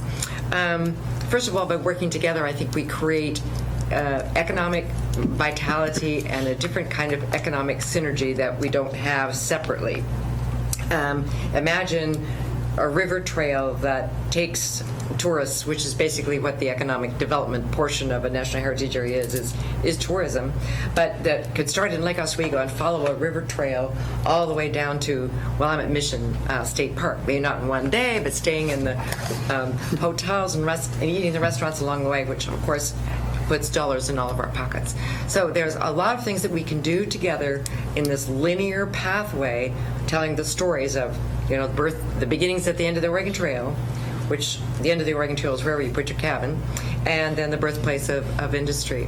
So that's a very, very short synopsis of what we are asking you to do. You have a resolution before you that just says, we, the members of the City Council, support the efforts of the Willamette Falls Heritage Area Coalition to create the National Heritage Area. So, hey, or Greg, would you like to say a little something? And then we'll be glad to answer any questions. I'm Peggy Sigler. I'm from Canby, and you know that I've been a longtime advocate of our local heritage and history, and Alice will agree that I've been pestering her for a long time that this heritage area needed to grow down the river, that the river was the important part, that the settlement here, the agricultural history that we have is really, really important. So I'm excited that we now have the heritage area proposal, including Canby and the region that I think is a real important part of that end of the Oregon Trail history. And part of this effort, too, we also had the county fair designated as an Oregon Heritage event. Yeah. Okay, last year for its significance in the state. So we were able to get that accomplished too. So thank you for having us, and I'm sure that you guys will be supported too, because I know you also care about Canby's history. Thank you, Peggy. Mayor and members of the Canby Council, my name is Greg Leo. I'm the Upriver coordinator for the communities for the Heritage Coalition. We urge tonight that you pass Resolution 1222. This is really tourism economic development at its best. Literally, we'll be putting Oregon and specifically our communities on the national map. So as people plan their visit to the Pacific Northwest, they can come out and see this great list of firsts, as has been well said here by Alice. The first economic development, the first electricity, of course, coming from Shampooey as the former president of Friends Historic Shampooey. We like to think of the government story and, of course, the provisional government that was founded in 1843. But all the way up and down the river, every community has its own history, which we honor in this process and which we communicate. And this is a great opportunity, I think, for Oregon to show its best. There are no other national heritage areas in Oregon or in the Pacific Northwest. I think the closest is New Mexico. So to that degree, this really does kind of put us on the map. I wanted to just hit a couple of the questions that typically come up. First of all, there is no land use effect to any of this. This is not a land use overlay. It does not have any effect on anybody's individual use of their land. That's a very important question. We're not asking you for any money tonight. Hold that thought, though, because sometime maybe, but right now, no. We've been generously supported by the cities of West Lynn. Members, yes. And so this part of it is paid at this point. What we asked for tonight, of course, is support of the resolution, and I believe that's in your packet on page 57. And as Alice has said, I think we're pleased to answer any questions that the council may have.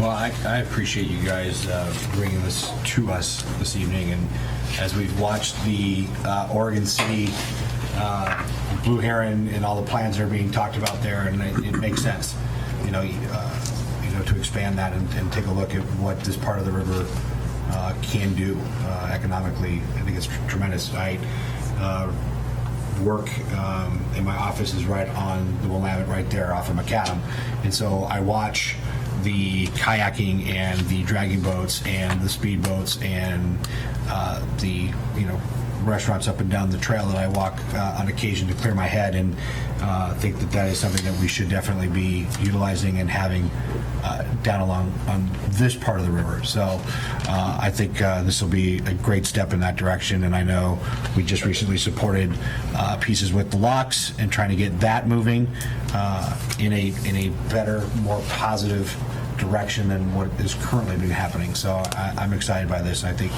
again, Alice, as you said, you feel like you've been working on it since you've been 15, and hopefully we'll see some more traction here. We were just talking beforehand. I mean, there's all of a sudden there's this flourish of activity around this, and so momentum is building, and for this part of the river to be looked at and cherished in a great number of ways. And so I'm sure we'll be a big part of that. Councilor Coleman. Mr. Mayor, is it okay to make a motion? Yes, sir. Mr. Mayor, I would move that we pass Resolution 1222, a resolution supporting efforts to create a Willamette Falls National Heritage Area and urging designation of such by Congress. Second. Motion made by Councilor Coleman, seconded by Councilor Height, to approve Resolution 1222, supporting efforts to create a Willamette Falls National Heritage Area and urging designation of such by Congress. Any additional comments or discussion? Mr. Mayor, I think that this absolutely is essential for Canby to support. We don't want Mayor Norris hogging all the tourism activity and interest in Oregon City. People like Peggy, Greg, and I want to scoot those dollars further up the Willamette River and make this a regional resource instead of her turning her mill district concept. I remember, Alice, when newspaper reporters ask you, what are you going to do now that Oregon City has collapsed because of the mill closing? And there were some people that said we have a vision and we're not giving up. So I'm happy to support this. I think this helps us monetize the river, and I'll be using this in my arguments to get the council to look at putting in a park and boat basin on its city-owned property down on the Willamette. Great. Excellent. Okay. All those in favor? Aye. Aye. Anyone opposed? 6-0. Fantastic. Thank you. You haven't lost your touch. Yeah. I like that. I like that unanimous vote. I just had a couple of things I forgot to tell you. One is that National Heritage Areas currently come with congressional funding too. It's been up to $500,000 a year, but now it's down to about $100,000 a year because the pots remain the same and the members have grown a little bigger. So, but that is we could do a lot with that, and we would do that together and collaboratively.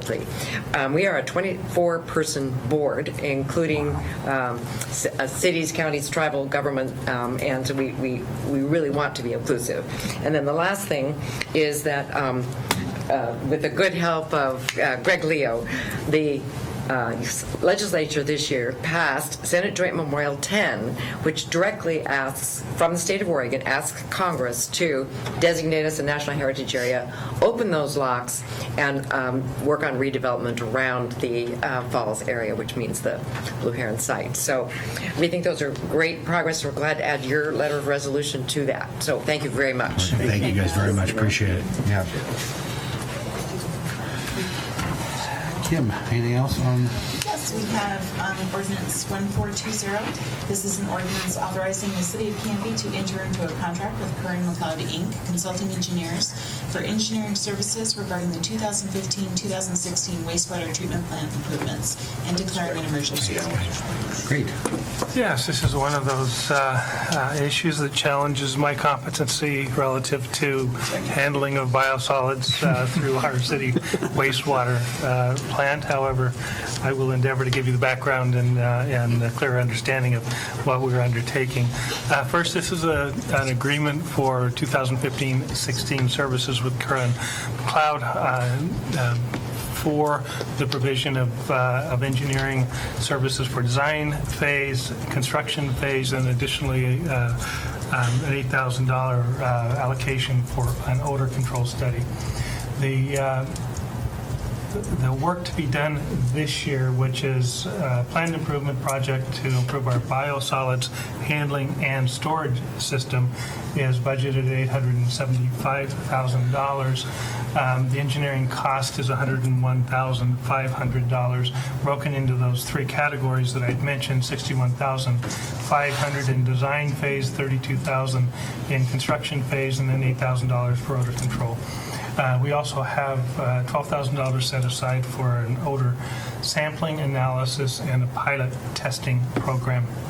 The tasks that we would complete in the third year of the 5-year master plan implementation would be the construction of a 75 by 100 metal building for biosolids handling and storage, the installation of a 2-section truck scale to document volumes of biosolids hauled from the site. As you know, as we process our wastewater, we separate the solids and the liquids. We treat the liquids and disperse them as required under federal guidelines. And then the solids, we have a contract, and the contractor hauls them and uses them for appropriate purposes. And in this context, it's for conditioning of soils. So they go to good use. The cost would include the construction of 2 interior concrete partitions, 2 new conveyor systems to have flexibility in handling biosolids, allows the solids to move in one direction or another direction depending on the process that's currently in place, which goes beyond my area of non-expertise in the handling of biosolids. The installation of additional ventilation equipment and ducting with what's called a sky plume. I mentioned this to, I believe, most or all of you, because I'm actually kind of excited about this. One of the studies that was conducted showed that if we could get the exhausting up high enough into the atmosphere, it would disperse more completely, and that the mixture of clean air versus the air that we're sharing would be so diluted that the bad odors would no longer bother our residents. So that's one of the initiatives that is underway here. And the installation of conduits and lighting fixtures associated with the construction of the new metal building, and then site improvements which was paving for a loop system to allow the trucks that are hauling the biosolids to get in and out more efficiently than they currently are. Now they pull up, they back in, they load, they pull out, and then they kind of work their way around to get back out of the facility. And this will just make the whole system more efficient. Strange as it sounds, I'm actually pretty excited about this. I think it'll be a nice improvement to our system. It's all about a free-flowing system. That's important. And I would add that, as you will note, that this is identified as an urgency item. And while we've been trying to limit our use of declaring emergencies in ordinances, because of the timing of this project and the need to complete it, and the recognition that our engineer can't start the work until we have a contract in place, we'd like to get this done in the 2015-16 budget year. We're asking that you do, in fact, declare an emergency in adopting this ordinance. Great. Thank you for that. Rick, very well done. Any questions for Rick about... Todd, you have questions about biosolids? I do. Okay. I just have one, actually. It seemed like last year... I'm kind of scared of it. No. It seemed like last year we had talked about this. I thought, didn't we already approve something to build the stack and do something like last year? It seemed like we did something previous to this. All I remember is a lot of litigation. No, not about. No, it was last. Hauling away. No, it seemed like, because I remember. Here's the reason why. I'm going to be very happy with this, because teeing off an 11th tee, all I did is, when are you going to fix this? And now I want to be able to say, you're welcome. Yes, we did initiate the beginning of this process, but this is just an extension, not necessarily an extension of the elevation, but it's something we've been talking about for a while, and I think this is just the next step to make it happen. But yeah, it's just, and I will say that Daniel and I are going on a tour tomorrow. I felt since this is actually a very, very important issue for the city of Canby, and something that, I mean, our wastewater, stormwater systems, I don't think that there's an appreciation for anything other than the fact that when we flush our toilets, the waste goes where we hope it goes, or at least we hope it goes where we hope it goes. But I think it's important for the residents of our community to know that once it gets there, it's handled appropriately. We meet all local, federal, and state guidelines for both handling and disposal of these wastes, and we're actually very proud of the system that we've developed and the efficient and economical way that we've operated. And kudos go to Dave and his staff at our wastewater facility. Yeah. It's been an interesting evening, and we started tonight talking about a new development in laying the groundwork and understanding where water, power, sewer is all going to be handled and dealt with, and we now get to end the evening understanding that it's this is how it's going. It is an important piece. It is. We joke, but it is a big piece of what we've got to make sure that we do as a service. And we just had the Willamette Heritage Group here when we talk about waterways and whatnot. Willamette needs to be addressed, and this is part of that process. If I may put my Public Works Director hat on and speak to the public and say, please do not dispose of items that are not supposed to be in our waste stream down the toilet or down the drain, and those include any household hazardous waste materials, prescription drugs, and oils and greases that you cook with. We do have alternatives for that, so please don't use your drains for that. And eggshells. Yes, that's true. They ate eggshells down there. I will be sure to share that with my wife, who likes to. They do not like eggshells. Maybe I'll take her on a tour. That'll be good. That'll get you points. No, it won't. Make it date night. Perfect. Any other questions or comments? I'm ready for a motion. All right. Ready to move. Mr. Mayor, I move for ordinance number 1420, an ordinance authorizing the city of Canby to enter into a contract with Kern McLeod Inc., consulting engineers for engineering services regarding 2015-2016 wastewater treatment plant improvements, and declaring an emergency. Excellent. Motion's been made by Councilor Rocha, seconded by Councilor Hensley, to approve ordinance 1420, authorizing a contract with Kern McLeod Incorporated, consulting engineers for engineering services regarding the 2015-2016 wastewater treatment plant improvements. All those in favor? Aye. Anyone opposed? Passes 6-0. Great. Thank you, Kim. I have no new business that I'm aware of. Any city administrative pieces? I can give you just a couple quick updates. Something I'm very excited about. We met yesterday with a member of the Historic Review Board who, during the course of our discussions, had asked if it would be possible to bring all of our committees together in a super evening just to provide an opportunity for input and cross-pollination among the committees, and working with Jamie Stickle, who is going to be coordinating that, putting it together. Our target is to do it sometime in October. So we're very excited about that and the opportunity to bring all the committees together for kind of a group discussion, group think. Had a meeting today with the Hanlon Development Group, further discussions about this project that we've been talking about for the city block, continuing to make progress. It's a long-term project. We're extremely excited about it every time we meet and look at the opportunities and the obstacles, and I get more excited about it because I see what we can accomplish as a community, and it just is something that I think could add so much life to downtown Canby. So very, very excited about it. Had a meeting with ODOT representatives about our Elm Street and Highway 99 right-hand turn corner southbound, and we do not have a resolution for that at this time. Shocked. Yeah, I thought you would be.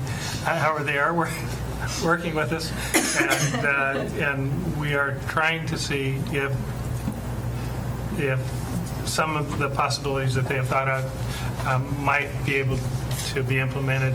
We don't know. It actually is going to ultimately fall a little bit out of either our control or ODOT's. And so we'll just kind of have to wait and see. We'll get some more information over the next couple of weeks, and as that comes in from ODOT, we'll share it with you. But there were more unanswered questions than there were solutions. I just want you to know we're still talking. This is in regards to the quiet zone? Yeah, well, particularly? yes, it affects the quiet zone, and anybody who happens to be standing on that corner when a truck makes a right turn. Yeah, considering the dump truck I was following out of town this morning, I think took all of his back wheels up over the corner to be able to not sideswipe the pickup truck that was sitting there in Elm. So, and most of them do. If you look at the tracks. Yeah. So we're continuing our discussions with that. We're meeting with Renata and I are meeting with Canby Fire Chief Davis on Thursday to go through next steps in the process for urban renewal funding of the fire apparatus that they are out to bid on right now as part of our multi-year plan to meet the financial obligation that we have given to them. Renata's already reached out to legal. We've got those issues well in hand and moving forward with this process, and you'll see it in the next month probably, which will be essentially an authorization for us to proceed as necessary to complete the process over the next several years. So I'm pretty excited about that. We have a new tenant in what had been the former Canby area transit facility right next to our finance department on 2nd Avenue. It's Ultimate Team Spirit. We want to welcome our latest renter, and we're excited to have them. We're happy that we were able to put together the lease agreement to meet our needs and their timeline. Both were a little bit challenging, but we were successful in doing that. Thank you, Rick. I just wanted to thank you for helping make that happen so that they could stay in town. Just a great business to have in town, and kind of rare, too, to find one like that. Yeah. And the city's making some money off the move. It's a great win. And Dan at Public Works, and Renata, and Haley, and I mean, there was just a whole team that came together to make this move possible. So, and be able to pull the contract together in time and get all the documents put together, get the signatures before Friday so that they could move in on Saturday. Great. It was kind of a wild week. One I hope I don't have to repeat anytime soon. And following up on the Transportation Safety Commission, I want to share with the 3 or 4 people that are probably still listening in the TV audience that we've developed a request form for the Transportation Safety Commission that I put together earlier in the month and have forwarded to Bob Backstrom, who's the commission chairman this year. So as we have requests for the Transportation Safety Commission to look at safety issues, we also have a form for them to prepare, which includes maps and areas for descriptions and just all of the relevant information, agencies that will be involved. We think that it'll help to streamline this process and make it, I think, both easier for members of the public to identify issues and for the Transportation Safety Commission to decide if those issues really fit within their umbrella or if they fall in a different arena. So we're kind of excited about that. It was kind of too long in coming. I should have done it a long time ago, and I didn't. But now we have it in place, and we'll test it and modify it over the next several months, and hopefully get a document that works for everybody. Perfect. And that is all. Okay. I think. All right, perfect. Thank you, sir. Second opportunity this evening for any citizen input. Everybody like to come say any final words? No? Okay. Action review. You have approved the consent agenda. You've upheld the denial of the business license for Oregon Medical Grade Inc. You've adopted Resolution 1222, and you've approved Ordinance 1420 to come up for second reading on August 19th. Great. Thanks, Kim. And Joe, we have no executive session tonight. No, we do not. Perfect. I will take a motion to adjourn, please. Move we adjourn. Motion made by Councilor Rocha, seconded by Councilor Hensley to adjourn. All those in favor? Aye. Anyone opposed? All right. Good night, Canby. Thank you.